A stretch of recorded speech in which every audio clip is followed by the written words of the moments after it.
Hello good morning. आज मैं बताने जा रहा हूँ जेटकी के एक एप्लीकेशन है easy W D M S और इजी टाइम प्रो। तो अभी मैं easy W D M S installation करने के लिए बता रहा हूँ ये प्रोसेस कैसा है। इसका ये एसक्यूएल बेस्ड होगा, इसका डेटाबेस कनेक्शन।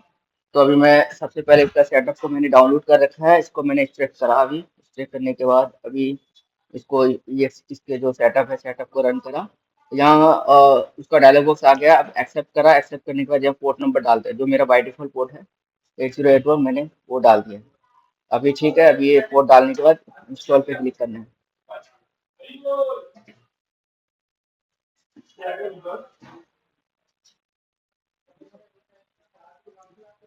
ये पोर्ट डालने के बाद इंस्टॉल पे क्लिक करना है।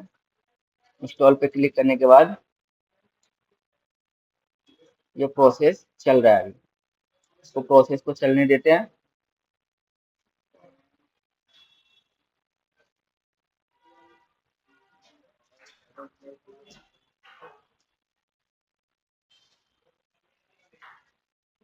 ये प्रोसेस चलते ही अपन जाते हैं एसक्यूएल में। एसक्यूएल में जाने के बाद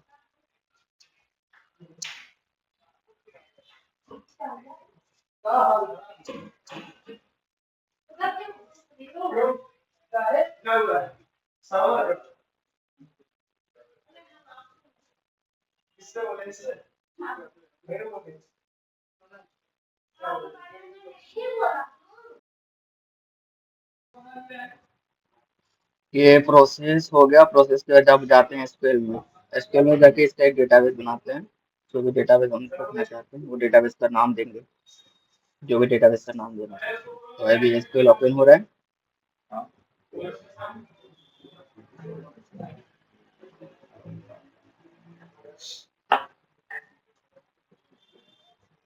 एसक्यूएल ओपन हो गया। इसको लॉगिन करेंगे। ये अभी इस एसक्यूएल का भी नेम इंस्टेंस नेम, इसका जो एसक्यूएल का जो लॉगिन है, एसक्यूएल का जो सर्वर नेम है, इसका इंस्टेंस नेम वाइज है। मुझे नेम वाइज से शायद नहीं चलेगा, क्योंकि जब डेटाबेस कनेक्शन करेंगे तो इसका जो डेटाबेस कनेक्शन होता है टीसीपी मोड आईपी मोड में होता है। तो इसलिए हमें जो भी, अगर आईपी सिस्टम का फिक्स नहीं होता है तो उसका जो डिफॉल्ट आईपी होता है ना 127.0.0.1, तो उसको 127.0.0.1 को मुझे एसक्यूएल कॉन्फ़िग मैनेजर में जाके आईपी व्यू में फिक्स करना पड़ेगा। और जो उसका जो एसक्यूएल का जो पोर्ट है वो डालना पड़ेगा। तो उससे पहले अपन यहाँ डेटाबेस का नाम देते हैं। जैसे डेटाबेस का नाम है wtms_db। देन ओके करेंगे। ओके करने के बाद इसका सेटअप जो इंस्टॉल हो रहा है उसके फिर नीचे जाएंगे। नीचे जाएंगे। अब ये हो रहा है, हो गया फाइनली, लगभग हो ही गया। अब एक मैसेज आएगा, इसका पॉपअप आएगा डन का। इसको फिर डन पे क्लिक करेंगे। फिर इसका डेटाबेस कनेक्शन का एक डायलॉग बॉक्स आएगा नीचे। तो इसका एक सर्विस चल रहा है बाय डिफॉल्ट, इसको स्टॉप करना है पहले फर्स्ट डेटाबेस कनेक्शन के लिए। मैंने स्टॉप कर दिया। स्टॉप करने के बाद फिर देन अभी आएगा। फिर डेटाबेस में क्लिक करेंगे इसके बाद। हाँ, हो गया ये स्टॉप। स्टॉप करने के बाद डेटाबेस में क्लिक करेंगे। अब डेटाबेस में क्लिक करने के बाद यहाँ उसका वो डाल देंगे जो डेटाबेस टाइप क्या रहेगा।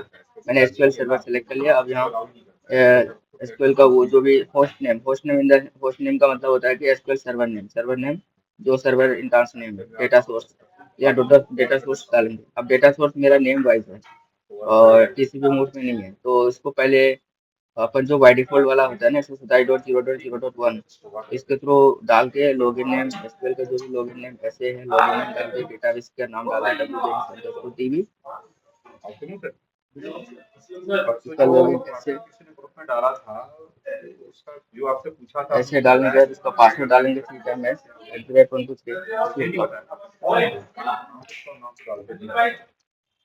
पासवर्ड डालूंगा 3 टाइम ऐसे। जो भी मेरा पासवर्ड है पासवर्ड डाल दिया। अब मैं टेस्ट कनेक्शन करूंगा ना तो फेल्ड आएगा।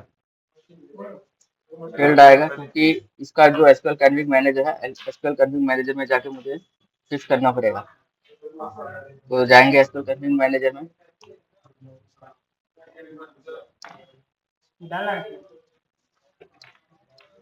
अलग प्रोसेस होते हैं मतलब, तो फिर कैसे करूँ? तो ये फेल्ड आ गया डेटाबेस कनेक्शन, क्योंकि इससे नहीं होगा। क्योंकि मेरा डेटा जो एसक्यूएल सर्वर का जो इंस्टेंस नेम वाइज है उसका मैंने कोई मैप नहीं कर रखा आईपी का थ्रू टीसीपी मोड तक। तो एसक्यूएल कॉन्फ़िग मैनेजर पे जाएंगे। कोई एक कैटेगरी या कोई एक फिल्टर ऐसा बना दो, मास्टर होता है ना, हाँ, वो यहाँ वाला से बना मेरे दो। को राइट नहीं है, डिफाइन तो कर मुझे दो, वहाँ से अब जाना पड़ेगा। सबको, अब जैसे कि मान लो जिस कहा पीसी जा में रहा है राइट क्लिक करना एक पड़ेगा। एक आप सबका अटेंडेंस राइट बॉक्स क्लिक कर दो, करेंगे, यहाँ मैनेज होगा, लास्ट मैनेज में पे जाकर जाएंगे। फिल्टर लगा दो, नहीं कहूँ फिर मैनेज सिलेक्ट पे करो, जाने के बाद तो सर मास्टर है ना, मास्टर डालोगे, डिफाइन कर दो मास्टर, वाईफाई से भी कनेक्ट करेंगे। उसके बाद ये मैनेज करने के बाद इसको क्लिक करेंगे, एक्सपेंड करेंगे। एक्सपेंड करने के बाद नेटवर्क वाले में जाएंगे।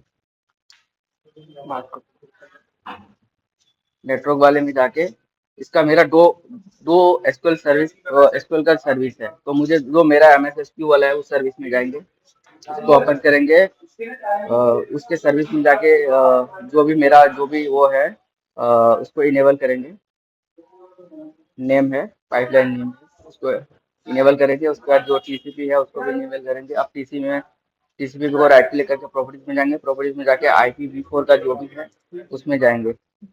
IPv4 में अब मेरा लैपटॉप का, मेरे सिस्टम का IP फिक्स नहीं है, तो IP फिक्स नहीं है, तो इसके लिए मुझे क्या करना है कि जो डिफॉल्ट वाला 127.0.0.1 है वो वाला IP दे के मुझे अप्लाई करना पड़ेगा। तो मैं अभी वही डाल रहा हूँ, 127.0.0.1 IP डाल दिया।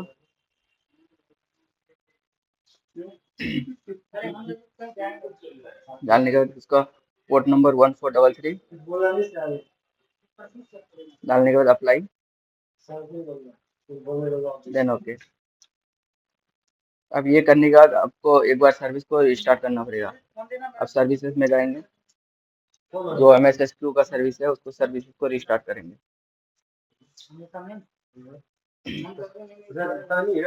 सर्विस रिस्टार्ट हो रहा है जब तक।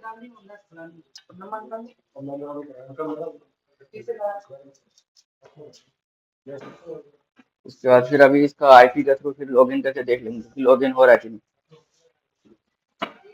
127.0.0.1 इसका लॉगिन ऐसे, और जो भी पासवर्ड है ऐसे का वो डालेंगे।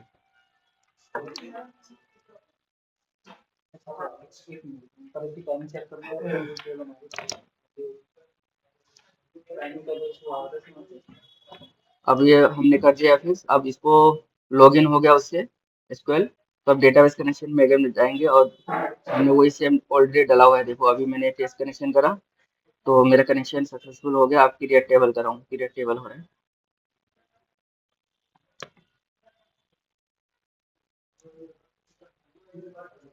अभी मैसेज आएगा क्रिएट टेबल का।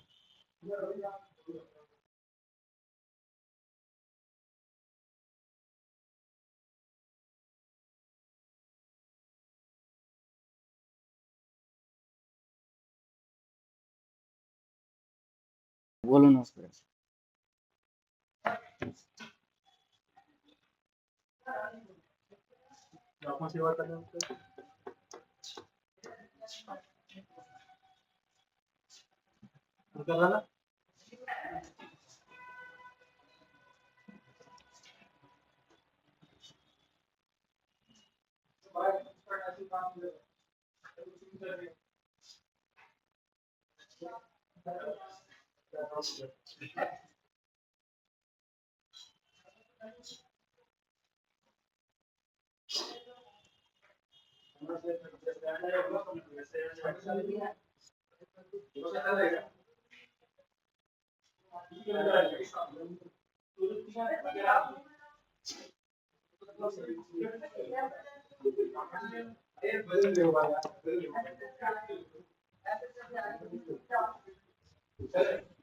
क्रिएट टेबल सक्सेसफुल हो गया। उसके बाद सर्विस स्टार्ट कर देंगे।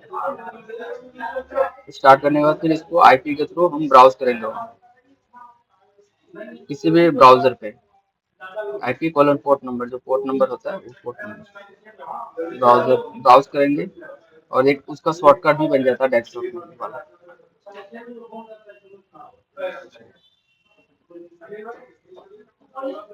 IP के थ्रू भी लॉगिन कर सकते हैं और इसके थ्रू।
ये ब्राउज़र हो गया है। अब इसका जो बाय डिफ़ॉल्ट लॉगिन है, लॉगिन डाल देंगे। लॉगिन है, पासवर्ड डाल।